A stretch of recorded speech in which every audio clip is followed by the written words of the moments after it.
நமது மொழி எத்தகையது? உலகின் மூத்த மொழி தமிழ். உலகின் மூத்த குடி தமிழர்கள்.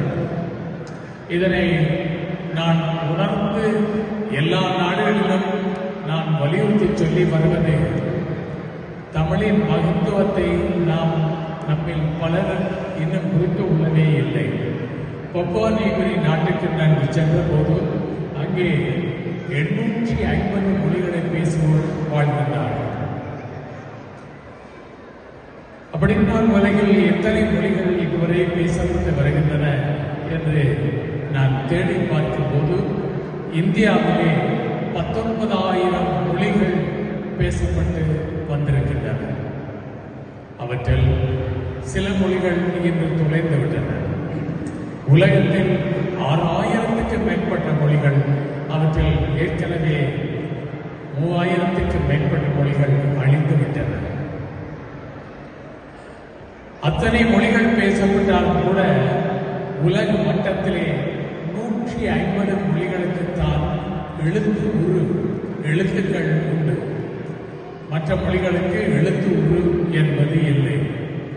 மலாய் மொழி, ஆங்கில மொழி எழுத்துக்களைத்தான் பயன்படுத்துகின்றன.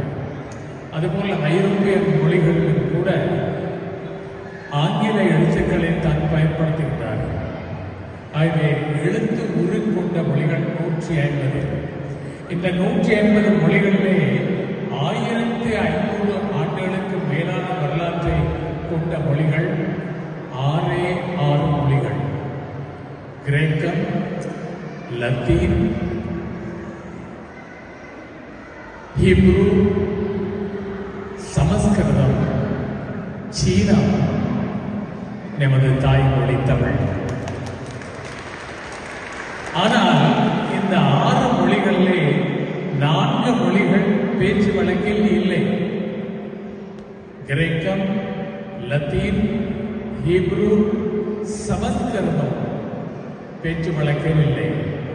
சமஸ்கிருதம் ஆலயங்களில் கடவுளுக்கும் மத குருவுக்கும் இடையில் பேசப்படும் மொழி.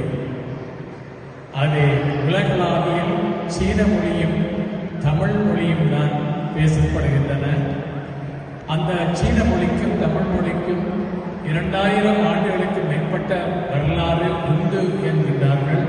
ஆனால் சீன மொழியை விட தமிழ் மொழி மூத்த மொழி என்பதை நிரூபிக்க தமிழ்நாட்டிலே கீழடி என்ற இடத்தில் நடந்த ஆய்வுகளின் மூலம் எங்கள் தாய்மொழி 3500 ஆண்டுகளுக்கு முற்பட்டது என்று நிரூபிக்கப்பட்டிருக்கிறது.